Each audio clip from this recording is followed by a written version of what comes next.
Mira, pero ven acá, no se metan para acá, pues no sabemos qué hay ahí que se cae. It's just past 3 a.m. Il est un peu plus de 3 heures du matin à Caracas, la capitale vénézuélienne. Près d'une demi-heure s'est écoulée depuis que nous avons entendu les dernières explosions et que ce quartier entier de la ville est privé d'électricité. Nous entendons encore des drones, des avions, probablement américains, qui survolent la ville. Ils tournent toujours, mais ça fait presque une demi-heure que c'est calme. Avant cela, c'était explosion après explosion. Des dizaines de déflagrations ciblant à nouveau les faubourgs ouest de la ville. Nous en avons filmé plusieurs. Là, c'est relativement calme, on n'entend plus de sirènes ou autres, mais nous savons que ces frappes, que l'on présume venir des États-Unis, n'ont pas visé seulement Caracas, mais aussi la Guaira, par exemple, des villes côtières, des infrastructures portuaires, de même que l'aéroport qui dessert Caracas, à environ 10 ou 15 km au nord, à une demi-heure de route le long de la côte vénézuélienne. Il n'y a eu, avant-hier, aucun avertissement, ni de la part des États-Unis, ni du gouvernement vénézuélien. Hier soir, on fêtait la nouvelle année. Il y a tout juste 5 heures. La ville était pleine de familles, de couples dans les restaurants, les cafés et les parcs qui profitèrent de la soirée. Et là, pile à 2 heures du matin, des explosions se sont succédées frappant la capitale vénézuélienne, réveillant toute la ville. Il n'y a pas encore eu de confirmation, ni des États-Unis, ni du gouvernement vénézuélien concernant les cibles visées par ces frappes, ni des victimes, civiles ou autres, dans la capitale et au nord de la capitale, le long de la côte. Mais encore une fois, les avions américains sont toujours dans les cieux, au-dessus de la ville. Это проспект Франческо де Миранда. Nous sommes sur l'avenue Francisco de Miranda. À côté se trouve l'avenue Libertador.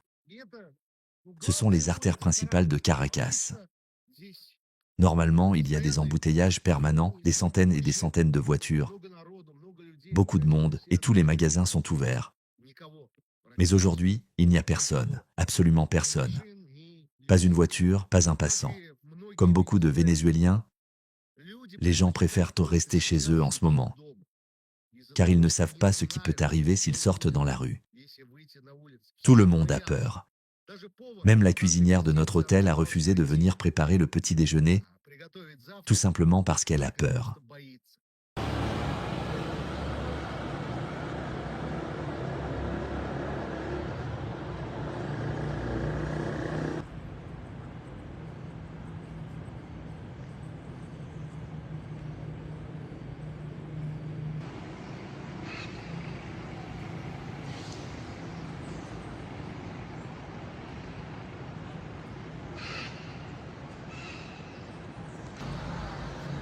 Вот сейчас, давай, пиши. Пишешь? Да. This is...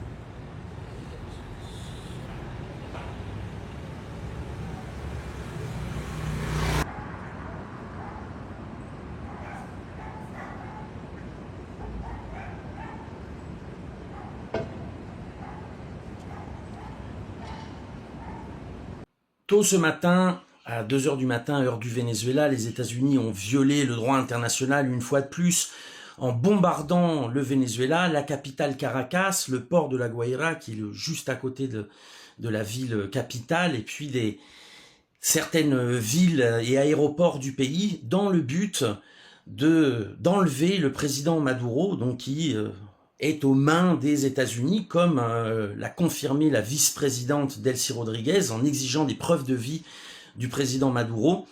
En ce moment, à Caracas, le calme est revenu dans la ville. Hein, il n'y a pas, évidemment, de grandes manifestations comme le voudrait l'Occident pour soutenir cette opération totalement illégale des États-Unis. La ville est dans le calme. Le peuple vénézuélien s'organise pour assurer la défense du territoire, comme nous avons pu voir le ministre de l'Intérieur Diosdado Cabello appeler les citoyens vénézuéliens dans la rue et à s'organiser, ainsi que la déclaration du ministre de la Défense, Vladimir Padrino Lopez, qui avait été donné pour mort dans une fake news et qui a donné une déclaration il y a quelques heures dans laquelle il appelle les Vénézuéliens à résister. Alors évidemment, c'est un coup dur pour le Venezuela, puisque son président vient d'être enlevé au mépris de tout le droit international, ce qui va créer évidemment un précédent,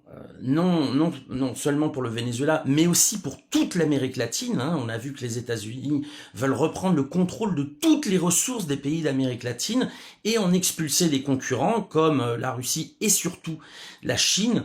Alors c'est un précédent totalement néfaste. Je pense que dans les prochaines heures, on aura une réunion à l'Organisation des Nations Unies. On verra la position notamment des pays frontaliers de la Colombie et surtout du Brésil qui prétend jouer un rôle diplomatique dans la région. Mais évidemment, alors le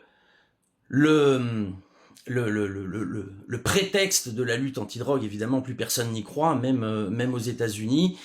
Et finalement, on se trouve avec une opération totalement illégale, mais qui ne signifie pas la mort de la révolution bolivarienne, puisque il y a une continuité constitutionnelle.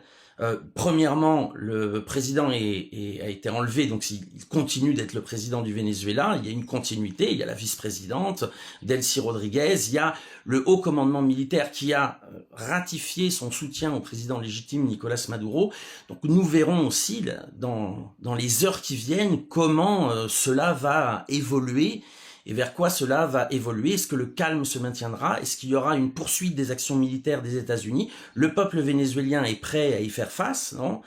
Et nous verrons effectivement ce qui va se passer dans les prochaines heures qui vont être dorénavant cruciales. Antoine, bonsoir, merci d'être avec nous. Bonsoir. Alors les événements se sont enchaînés depuis le matin après cette attaque américaine sur Caracas et plusieurs villes vénézuéliennes. D'ailleurs, qu'est-ce qu'on peut retenir de ce qui s'est passé depuis le matin, Antoine? Eh bien déjà pour commencer, il faut bien dire que cela faisait déjà plusieurs semaines que ça couvait. Rappelez-vous, une impressionnante armada militaire américaine qui mouillait au large du Venezuela. Et donc, la nuit dernière, tout a basculé avec le président américain Donald Trump qui a déclaré que les forces américaines avaient capturé le président vénézuélien Nicolás Maduro après avoir lancé une attaque de grande envergure contre ce pays d'Amérique du Sud. Écoutez. Les États-Unis ont mené avec succès une opération de grande envergure contre le Venezuela et son dirigeant, le président Nicolás Maduro, qui a été capturé avec son épouse et transporté hors du pays par avion. Alors Antoine, on vient de l'entendre, le président vénézuélien Nicolás Maduro a été capturé et exfiltré vers les États-Unis. Il sera traduit en justice. Quels sont les chefs d'accusation, Antoine? Alors c'est la procureure générale de New York qui a publié sur X la liste des chefs d'accusation, des charges qui sont retenues contre Nicolás Maduro. Certaines charges peuvent paraître un petit peu fantaisistes vues de l'extérieur, mais je vous propose d'écouter.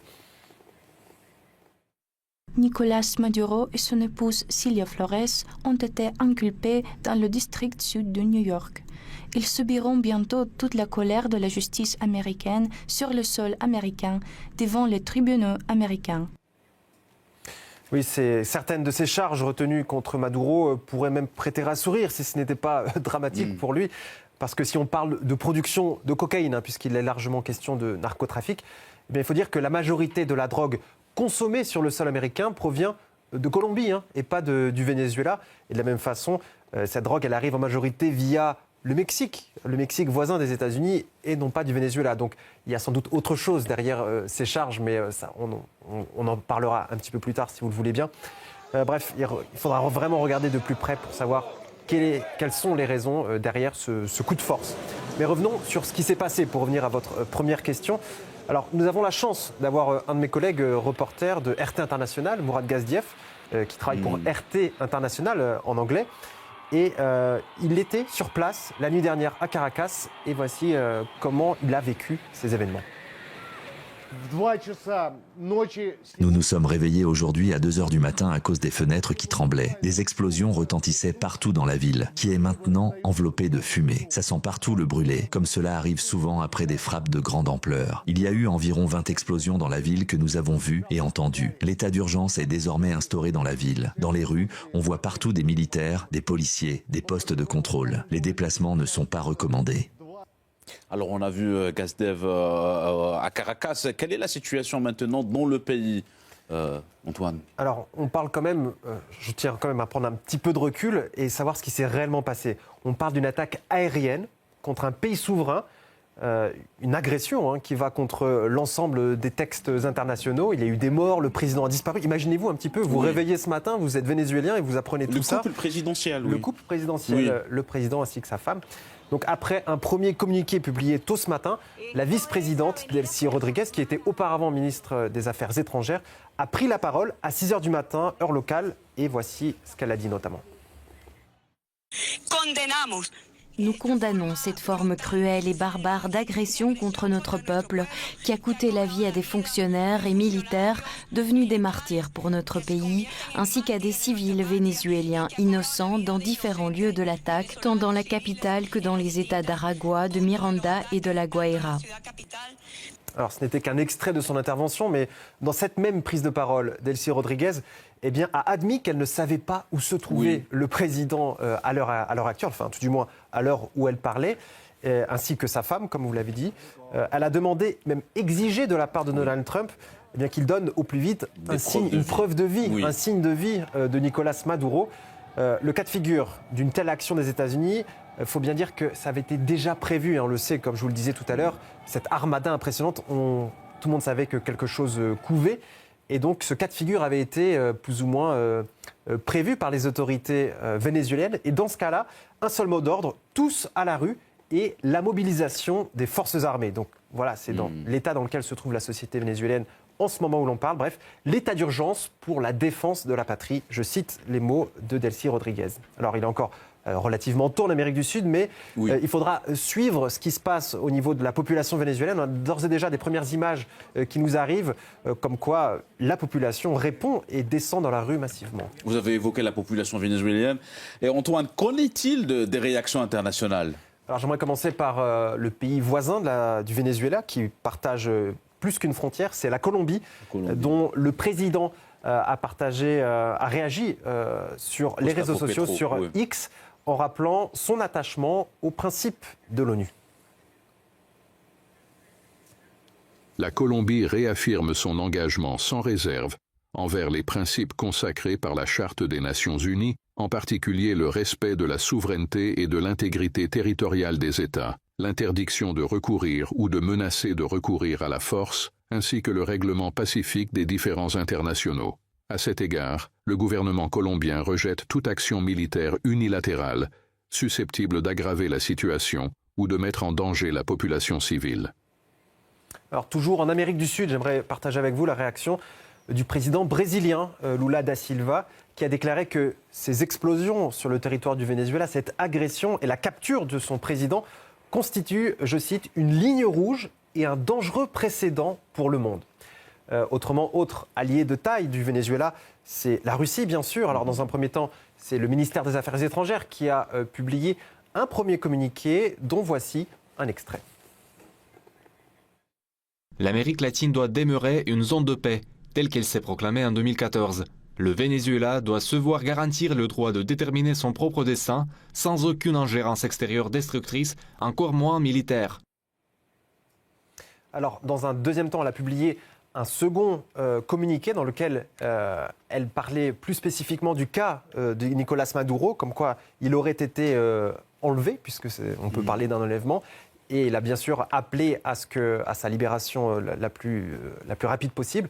Et on vient d'apprendre il y a quelques minutes que le ministre des Affaires étrangères russe, Sergei Lavrov, s'était entretenu avec la vice-présidente vénézuélienne, Delcy Rodriguez, donc dans un échange téléphonique où le chef de la diplomatie russe a rappelé tout le soutien de la Russie au Venezuela et a même appelé au renforcement du partenariat stratégique, rappelons-le, partenariat stratégique entre les deux pays. Voilà donc ce que l'on peut dire concernant la réaction russe. Cette fois, au niveau de l'Union européenne, des déclarations assez intéressantes que je vais partager avec vous. Par la chef de la diplomatie, Kaja Kallas, qui a dénoncé du bout des lèvres cette opération militaire américaine contre un pays souverain, il faut bien le dire, mais elle a d'abord mis en avant le manque de légitimité du président actuel. Écoutez. Je me suis entretenue avec le secrétaire d'État Marco Rubio ainsi que notre ambassadeur à Caracas. L'UE suit de près la situation au Venezuela. L'UE a répété à plusieurs reprises que M. Maduro manque de légitimité et a défendu une transition pacifique. En toutes circonstances, les principes du droit international et de la Charte des Nations Unies doivent être respectés. Nous appelons à la retenue. La sécurité des citoyens de l'UE dans le pays est notre priorité absolue. Nous suivons de très près la situation au Venezuela. Nous sommes aux côtés du peuple vénézuélien et soutenons une transition pacifique et démocratique. Toute solution doit respecter le droit international et la Charte des Nations Unies. Avec la haute représentante Kaja Kallas et en coordination avec les États membres de l'UE, nous veillons à ce que les citoyens de l'UE présents dans le pays puissent compter sur notre soutien total. Alors, je tiens à vous faire remarquer que la présidente de la Commission européenne parle déjà de transition. On a à peine la confirmation comme quoi le président a été enlevé, tout du moins a été exfiltré du pays. Et on entend Ursula von der Leyen parler d'ores et déjà de transition. Alors, elle ne parle pas du respect du droit international et de l'appel à la libération. Non, non. Transition, c'est la page est tournée, il faut passer à autre chose au Venezuela. C'est ce qu'on peut interpréter. Et la condamnation n'était pas explicite. En tout cas, quand on appelle de suite à la transition, c'est qu'on est déjà au chapitre suivant. On passe à autre chose. C'est ça. Et ça tombe bien parce que, rappelez-vous, qui a reçu le prix Nobel de la paix il y a de cela quelques semaines, quelques mois? C'est la leader de l'opposition vénézuélienne. Donc, comment dire, la personne qui pourrait succéder à Nicolás Maduro, tout du moins du point de vue des Occidentaux, semble d'ores et déjà trouvée. Mais rappelez-vous encore, il y a 6 ans, quasiment jour pour jour, on avait les États-Unis et l'Union européenne qui s'asseyaient littéralement sur le droit international avec, en reconnaissant Juan Guaidó, qui était le patron de l'Assemblée nationale vénézuélienne, et qui le considérait comme président intérimaire légitime du Venezuela. La majorité des pays européens s'étaient d'ailleurs accordés à le reconnaître individuellement comme président intérimaire. C'était en février 2019. C'était juste après les élections présidentielles. Exactement. Les Occidentaux avaient poussé pour ne pas reconnaître le résultat de ces élections et avaient reconnu ce Juan Guaidó qui a disparu de la circulation depuis. La dernière chose que j'aimerais évoquer avec vous, Amine, c'est la réaction de la Chine. On vient de l'apprendre, qui s'est dit profondément choquée et qui condamne fermement ces frappes. Alors la Chine, ce n'est pas n'importe qui pour le Venezuela. Pékin soutient pleinement Nicolás Maduro et achète entre 75 et 80% du pétrole produit par le Venezuela. Et donc récemment encore, elle condamnait, vous savez, ces attaques sur des bateaux vénézuéliens supposément qui faisaient partie d'un réseau de narcotrafic sans qu'il y ait réellement de preuves. En évoquant, Antoine, les hydrocarbures, le Venezuela possède 20% des réserves du pétrole dans le monde. Et ce n'est sans doute pas un hasard. Et d'ailleurs, Donald Trump, qui s'est exprimé il y a tout juste quelques minutes, a fait savoir que les États-Unis seraient fortement impliqués dans le travail du secteur pétrolier vénézuélien. Alors, on peut interpréter cela comme on veut, mais... On parle déjà d'investissement.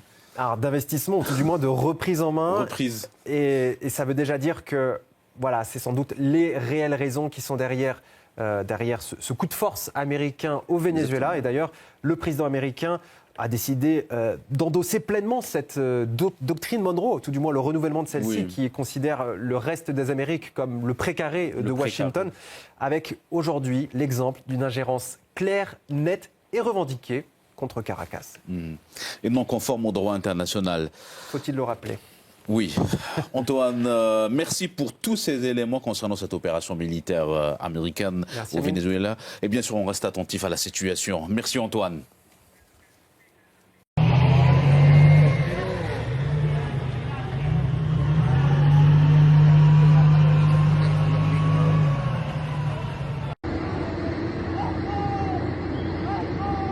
Mira. Mira. Ay, papi, también chorreado. Los van a... Mierda, qué desastre.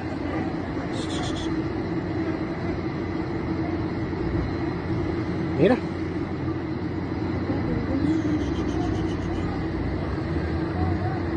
Mira.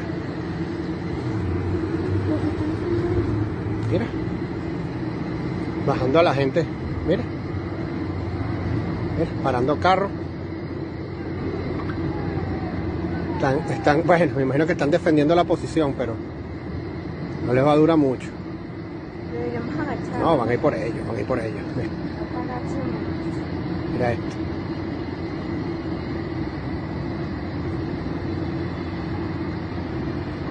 Se acabó lo que se